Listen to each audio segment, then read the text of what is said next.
Hello, everyone. You know what it is. We're discussing the movie. It's mostly me because I saw the movie. Different format, not a lot of footage, etc. You get it. Have a good time. All right, so the next film that I saw was the film that won the Palme d'Or this year at Cannes called Parasite by Bong Oh, I want to see Joon-Ho. Parasite. Tell me what I went through to see Parasite. No, you tell me what you went through to see Parasite. Nothing, because I was with good people. That's good. Thank God. This was the last time I didn't deal with dumb people.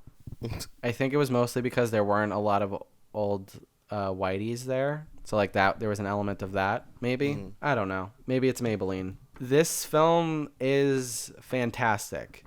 I walked into the film knowing nothing about the film. I saw the poster, I saw the title.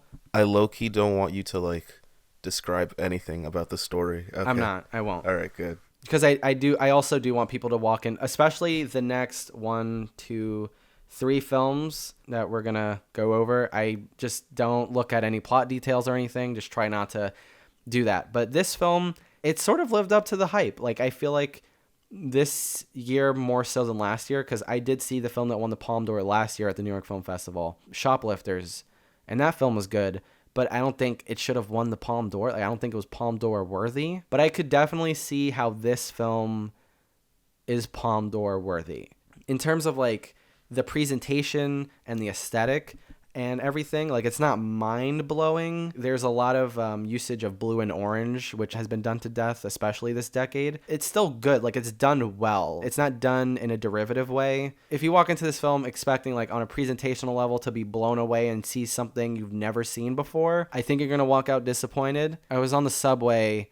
I was waiting for the train to come, and there were people who were just in my screening, and there were people walking past me, and they said, yeah, it's like a good film, but it's not like the best film I've ever seen before. And she sounded exactly like that. It doesn't feel like he has something to prove. It feels like he's very much in control of what he's doing. I would describe it as Wolf of Wall Street in a way. When you watch Wolf of Wall Street in the context of like Martin Scorsese's filmography, you're not like, wow, I've never seen this before, you know? In a way, he does a lot of things that he's done before better. This feels like a more refined version of elements that he's done before in films like Goodfellas or Casino or Color of Money. Wolf of Wall Street is a more refined presentation in relation to like those other movies. But this film, what films have you seen of his? Bong Joon-ho. I don't think I've seen any of his films, to be I think honest. you have. I'm gonna list 3 of them. Okay. Have you seen The Host? Not the Not. Saoirse Ronan movie, but the monster movie. No, I have not. I have not seen The Host. Have you seen Snowpiercer? Oh, yes, I did see Snowpiercer. Okay, so you've seen Snowpiercer, and did you see Okja? Okja is with. It's the Netflix movie with Tilda Swinton Oh, no, I didn't see that yet. and the big pig thing. Yeah, the big. Yeah, I didn't see Okay. that. So from that movie, you already have an idea of like what one of his major themes is, like in terms of social commentary, which is like wealth inequality. Mm-hmm. That's a layer. Get this truck out of here.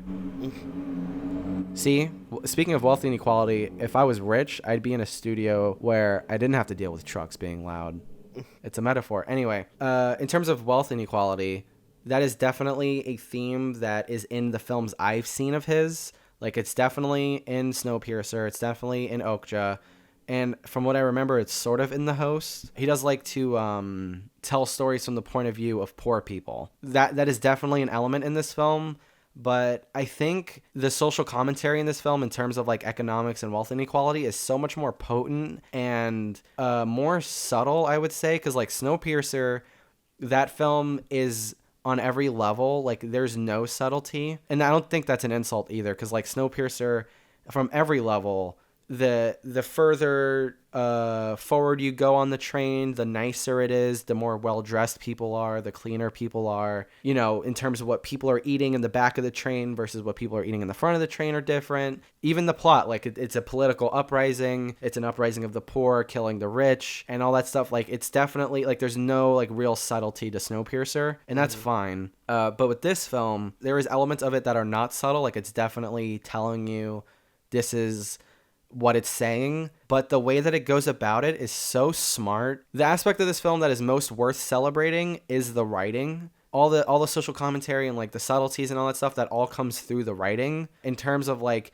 characters and the way they act. It's just like so smart. It's like it's really hard to describe because I'm still trying to be vague. There's a lot of tone shifts. Like there's laugh out loud comedy, there's slapstick comedy in this film, and there's dry humor in this film as well. And then on the other hand, there's really dark scenes in the film. There's long sequences full of tension and horror, and it runs the gamut of basically every tone, but it flows so well. It's did you see The Favorite?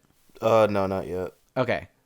Then I don't know how I'm gonna describe this. Why didn't you see The Favorite? I don't know. In The Favorite, there's a lot of shifts between drama and comedy, and the shifts work because there's a lot of long transitions in between to not completely jar you. Like you're not hit with, oh, this is comedy and this is drama, ha ha ha. Like, but with Parasite, there are a lot of abrasive tone shifts, but it works so well because it's not like the presentation doesn't change, the acting doesn't change. It's just down to like the lines that are said and what happens that are either really horrifying or really funny. And in terms of what I said about the director feeling in control, there's a scene that kind of perplexed me. There's a scene where two people are talking, and I'm trying to be as vague as possible for you. And for some reason, the director cross the line, so when the two people are talking, they're looking at the same direction, so they're both looking from right to left, and it doesn't look like they're looking at each other.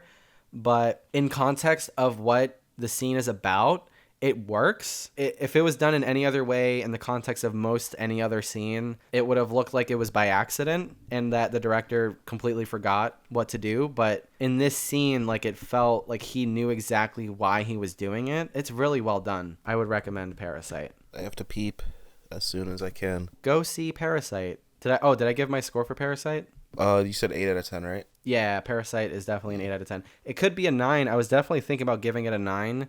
But I don't think it's there. Although, like, it could be. It's not a 7. Like, it's definitely not a 7. It's either an 8 or a 9, and I'm definitely on an 8 right now. That's how I feel. It feels right. Thank you so much for watching. Comment. Maybe hit the like button. If you care enough, maybe subscribe. That would be cool. We got 2 more films to review, and then the October video. So, yeah, you're going to get some real hot takes on that October video. Thank you again for watching. Very much appreciated. Okay, bye-bye.